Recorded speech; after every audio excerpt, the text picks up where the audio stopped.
Kazakhstan, Russia, Uzbekistan എന്നീ രാജ്യങ്ങളിലെ മികച്ച ഗവൺമെന്റ് മെഡിക്കൽ യൂണിവേഴ്സിറ്റികളിലേക്ക് കുറഞ്ഞ ചിലവിൽ MBBS പഠനത്തിന് 24 സ്റ്റഡി അബ്രോഡ് സ്പോട്ട് അഡ്മിഷൻ സൗകര്യം ഒരുക്കുന്നു. സെപ്റ്റംബർ ഇൻടേക്കിലേക്കുള്ള കോഴ്സിലേക്ക് വിദേശ സർവകലാശാല പ്രതിനിധികൾ നേരിട്ടെത്തി അഡ്മിഷൻ നടത്തുന്നു. July 29 Hyatt Regency Thiruvananthapuram, July 31 Radisson Blu Ernakulam, August 2 Gokulam grand Kozhikode. വിശദ വിവരങ്ങൾക്ക് ബന്ധപ്പെടുക 9001900156 8000800120.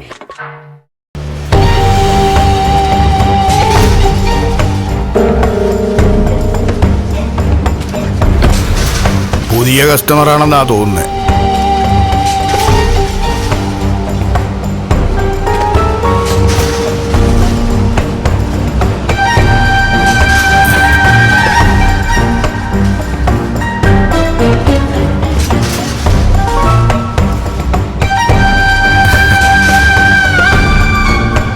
ഹായ് സാർ, സൈറ്റ് നോക്കാൻ വന്നാണോ? അതെ.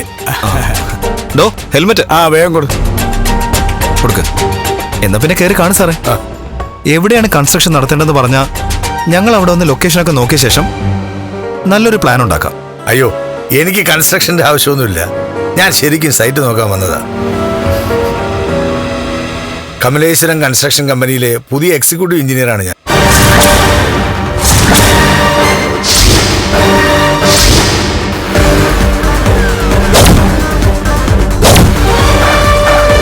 ഇനി എല്ലാത്തിൻ്റെയും മേൽനോട്ടം എനിക്കായിരിക്കും. അപ്പോ ഞങ്ങളെന്താ വെറും നോക്കൂത്തിയുള്ളൂ? ഇവനാണ് കമലേശ്വരൻ കൺസ്ട്രക്ഷൻ കമ്പനിയുടെ സൂപ്പർവൈസർ. മനസ്സിലായി.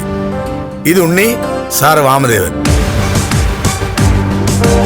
നിങ്ങളെ പറ്റിയൊക്കെ കണ്ണൻ സാറ് വിശദമായി എന്നോട് പറഞ്ഞിട്ടുണ്ട്. എന്നെ ഏൽപ്പിച്ച ജോലി എനിക്ക് കൃത്യമായി ചെയ്തേ പറ്റൂ. ഞാൻ കണ്ണൻ സാറിൻ്റെ അച്ഛൻ്റെ ഒരു സുഹൃത്തിൻ്റെ മകനാണ്. കുറേ കാലമായി കണ്ണൻ സാറ് ഇവിടെ കമലേശ്വരം കൺസ്ട്രക്ഷൻ കമ്പനിയിൽ വരാനായിട്ട് എന്നെ വിളിക്കുന്നുണ്ട്. പിന്നെ മറ്റൊരു കമ്പനി വിടാത്തത് കൊണ്ടാണ് ഇത്രയും കാലം സമ്മതം മൂടാതിരുന്നത്. ഇപ്പോ പിന്നെ സാറ് വിളിച്ചപ്പോ നോ പറയാൻ തോന്നിയില്ല. അപ്പൊ പിന്നെ ഞങ്ങളുടെ ജോലി എന്താ? വെറുതെ നിന്ന് ശമ്പളം വാങ്ങുന്നത് ശരിയല്ലല്ലോ. അല്ല, വെറുതെ നിൽക്കണമെന്ന് ആരാ പറഞ്ഞത്?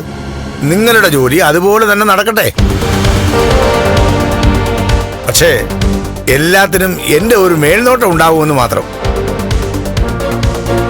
എനിക്ക് സാറ്റിസ്ഫൈഡ് അല്ലാത്ത ഒരു കാര്യങ്ങളും ഇനി കമ്പനിയിൽ ചെയ്യാൻ പാടില്ല. കൺസ്ട്രക്ഷൻ ഫീൽഡിൽ ഒരുപാട് പരാതികൾ ഉണ്ടെന്നാ കണ്ണൻ സാർ പറഞ്ഞത്.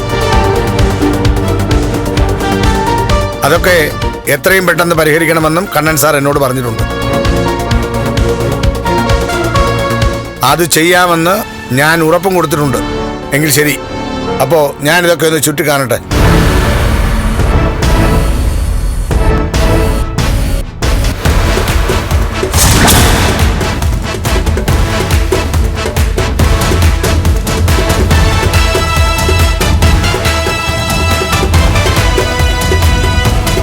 ഓനെ ഉണ്ണി, പുകച്ച് പുറത്ത് ചാടിക്കുക എന്ന് പറയുന്നത് കേട്ടിട്ടില്ലേ? അതാണിപ്പോ കണ്ടുകൊണ്ടിരിക്കുന്നത്. നമ്മുടെ മുഖത്ത് നോക്കി പിരിഞ്ഞു പോകണമെന്ന് പറയാൻ കണ്ണന് വയ്യ. അതിനുവേണ്ടി ഓരോരുത്തരെ നിയമിക്കുക. ഇതിങ്ങനെ വെറുതെ വിട്ടാ പറ്റില്ല അമ്മാവ. അയാളിങ്ങനെ പ്രതികാരം ചെയ്യാൻ തുടങ്ങിയ നമ്മളൊക്കെ എങ്ങനെ ജീവിക്കും?